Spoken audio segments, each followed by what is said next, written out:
আর এবার যে খবরের দিকে নজর রাখবো, হাইকোর্টে বিধাননগরের বেআইনি পার্কিং মামলা।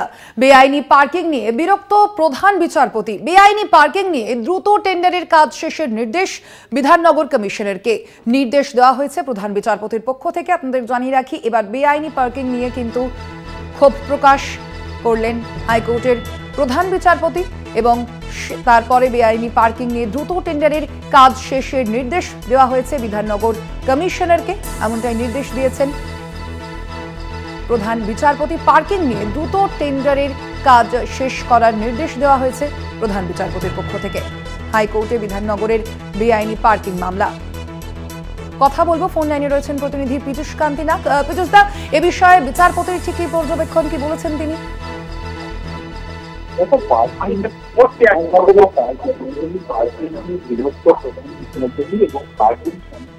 বলতে গেলে বিচারপতি পরিষ্কার জানান যে শুধুমাত্র আদালতের নির্দেশ থাকলেই হবে না, এই ব্যবস্থা পেটাতে গেলে ইচ্ছে থাকতে হবে এবং সেই ইচ্ছেটাকে অফিসিয়াল ইচ্ছে না রাজনৈতিক দিকে, সেই বিষয়ে কিন্তু বিচারপতি মন্তব্য করেছেন।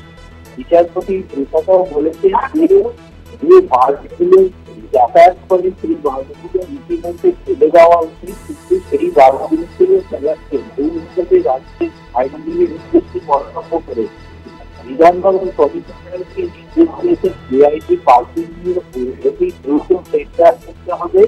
টেন্ডারের কাজ শেষ করতে হবে এবং ওয়েবসাইটের মাধ্যমে সেই বিষয়ে সাধারণ মানুষকে ওয়াকিবহাল করতে হবে। এবং প্রধান বিচারপতি পরিষ্কার জানিয়েছেন রাজ্যের আইনজীবী বিভাগে যে আপনারা আপনাদের চেয়ারম্যান নির্বাচিত করেন, সুবিধা পাবেন, কিন্তু জনগণ কোনো কিছু সমস্যা হলে জনগণ কিন্তু আদালতের দ্বারস্থ হবে।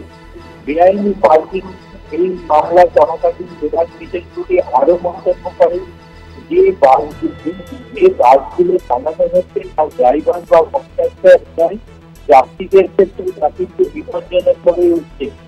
কোথাও পরিবর্তন হচ্ছে না, নিজেদের মানসিকতা পরিবর্তন করুন। বাসের ভাড়া কত নির্ধারিত করেছেন ২০ বছর আগে, বাস মালিকরা খরচ হিসাবে কেরোসিন বা বাজেটের ব্যবহার করছে, কবে এর পরিবর্তন হচ্ছে রাজ্যের আইনজীবী মন্তব্য রাখতে পারে। ধন্যবাদ তোমায় পীযূষ দা। আমরা কথা বলছিলাম, ফোন লাইনে ছিলেন প্রতিনিধি পীযূষ কান্তি নাগ।